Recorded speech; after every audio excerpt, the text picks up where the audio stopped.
চলুন এমন একজন মানুষের কথা ভাবা যাক যিনি তার জীবনের সবচেয়ে কঠিন পরীক্ষার সময়ও আল্লাহর ওপর থেকে এক মুহূর্তের জন্য আস্থা হারাননি। ভাবুন তো, একজন মানুষ একদিনে তার সবকিছু হারিয়ে ফেললেন, তার ধনসম্পদ, পরিবার, সম্মান, একেবারে সবকিছু। কিন্তু তারপরেও অসহ্য যন্ত্রণার মধ্যে থেকেও তার মুখ থেকে শুধু একটাই কথা বেরিয়েছিল, হে আমার প্রভু, আমি বিপদে পড়েছি, কিন্তু তুমিই তো সবচেয়ে দয়ালু। হ্যাঁ, এই হলো হজরত আইয়ুব আলাইহিসসালামের গল্প, যিনি কষ্টকে একটা উপহার হিসেবে গ্রহণ করেছিলেন। এই প্রশ্নটা দিয়েই চলুন আজকের আলোচনাটা শুরু করি। একজন মানুষের বিশ্বাস ঠিক কতটা দৃঢ় হলে তিনি তার সবকিছু হারানোর পরেও সৃষ্টিকর্তার প্রতি কৃতজ্ঞ থাকতে পারেন? হজরত আইয়ুব আলাইহিসসালামের জীবনী আমাদের এই গভীর প্রশ্নের উত্তর দেয়। যখন মানুষ সবাই দূরে সরে যায়, তখনও আল্লাহ কখনো দূরে যান না।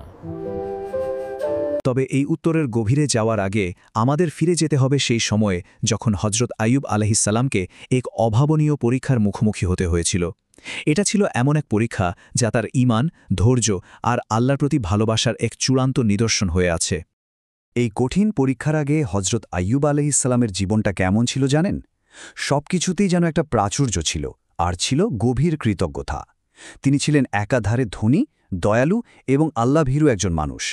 আল্লাহ তাকে অঢেল নিয়ামত দিয়েছিলেন, আর তার অন্তরটা সবসময় সেই নিয়ামতের জন্য শুকরিয়ায় পূর্ণ থাকত। তো তিনি ছিলেন নবী ইব্রাহিম আলাইহিসসালামের বংশধর।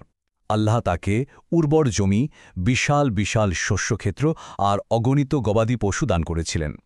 সমাজের সবাই তাকে ভীষণ সম্মান করত, কিন্তু এই সব কিছুর ওপরে তার আসল সম্পদ ছিল আল্লাহর প্রতি তার সেই অটল ঈমান।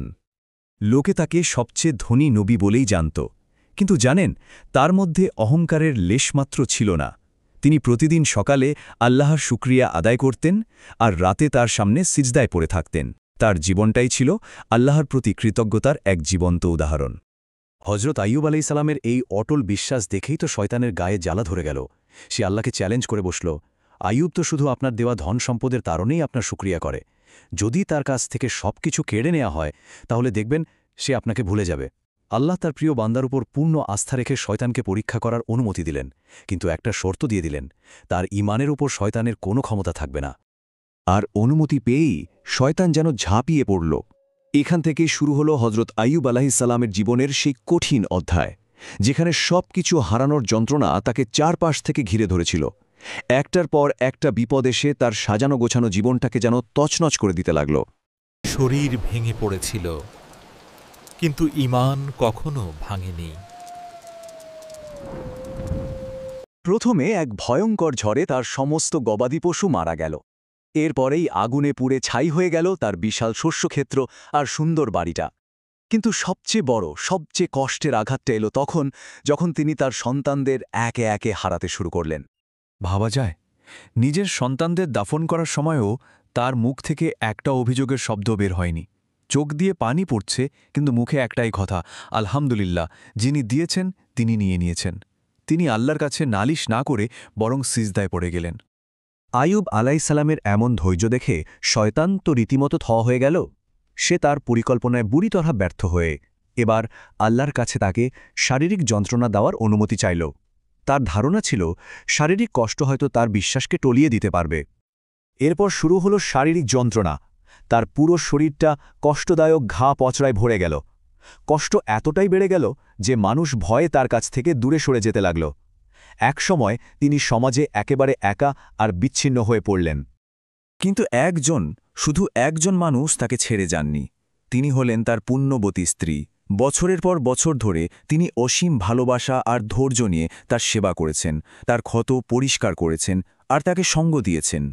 যে ভালোবাসা আল্লাহর জন্য হয়, তা কষ্টেও অটুট থাকে।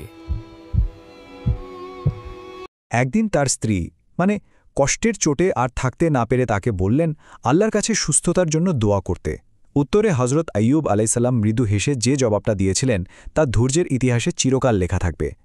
তিনি বলেছিলেন, আল্লাহ আমাকে যত বছর সুখে শান্তিতে রেখেছেন তার তুলনায় এই কষ্টের সময়টা তো খুবই সামান্য। আমি কিভাবে তার কাছে অভিযোগ করি? আর এই অকল্পনীয় ধৈর্যের পরেই এলো সেই মুহূর্তটা, যখন আল্লাহর রহমত বর্ষিত হতে চলেছিল। একাকিত্বের মাঝে হৃদয় থেকে করা তার ছোট্ট একটা দোয়াই ছিল সেই রহমত পাওয়ার চাবিকাঠি। একেবারে একা অবস্থায় হজরত আইয়ুব আলাইহিসসালাম খুব বিনীতভাবে আল্লাহর কাছে দোয়া করলেন। তিনি কিন্তু কোনো অভিযোগ করলেন না, লম্বা চওড়া কোনো নালিশও করলেন না, শুধু নিজের অবস্থাটা তুলে ধরলেন। হে আমার প্রভু, আমি বড়ই কষ্টে আছি, আর তুমি তো দয়ালুদের মধ্যে সবচেয়ে বড় দয়ালু। আর আল্লাহ সাথে সাথেই তার ডাকে সাড়া দিলেন। তাকে হুকুম করা হল, তোমার পা দিয়ে মাটিতে আঘাত করো। তিনি যেই না মাটিতে পা দিয়ে আঘাত করলেন, অমনি সেখান থেকে একটা ঠান্ডা স্বচ্ছ পানির ঝর্ণা বেরিয়ে এলো। তিনি সেই পানি পান করলেন এবং তা দিয়ে গোসল করলেন, আর মুহূর্তের মধ্যে তার সমস্ত রোগ, ব্যথা আর ক্ষত একদম সেরে গেল। কিন্তু رب أني مسني الضر ربي I am in distress and you are indeed the most merciful.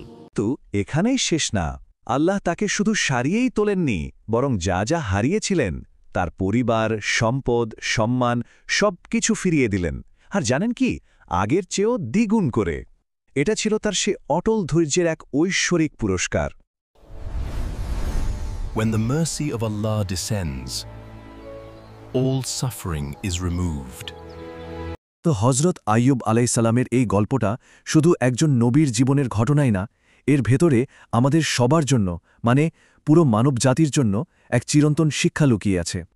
এই গল্পটা আমাদের সবর বা ধৈর্যের আসল মানেটা শিখিয়ে দেয়। সবর মানে কিন্তু শুধু মুখ বুজে কষ্ট সহ্য করা না, এর আসল মানে হল কঠিন কষ্টের মাঝেও আল্লাহর প্রতি কৃতজ্ঞ থাকা আর তার সিদ্ধান্তের উপর পুরোপুরি ভরসা রাখা। মানে এই গল্প থেকে আমরা শিখতে পারি যে আমাদের জীবনের পরীক্ষাগুলো আসলে আমাদের ঈমানকে আরও মজবুত করার আর আল্লাহর আরও কাছে যাওয়ার একটা সুযোগ।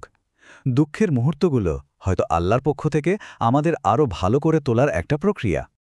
স্বয়ং আল্লাহ পবিত্র কুরআনে তার প্রশংসা করে কি বলেছেন শুনুন।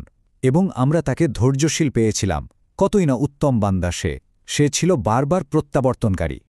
তাই এটা মনে রাখা খুব জরুরি যে কষ্ট মানেই কিন্তু সবকিছুর শেষ না। যারা আল্লাহর ওপর অটুট বিশ্বাস রাখে তাদের জন্য প্রত্যেকটা কষ্টই একটা নতুন এবং আরও সুন্দর শুরুর বার্তা নিয়ে আসে। হজরত আইয়ুব আলাইহিসসালামের জীবনটা আমাদের এই একটা প্রশ্ন নিয়ে ভাবতে বাধ্য করে, জীবনের কঠিন পরীক্ষাগুলোতে ধৈর্য ধারণ করাটাই কি আমাদের সবচেয়ে বড় শক্তি নয়?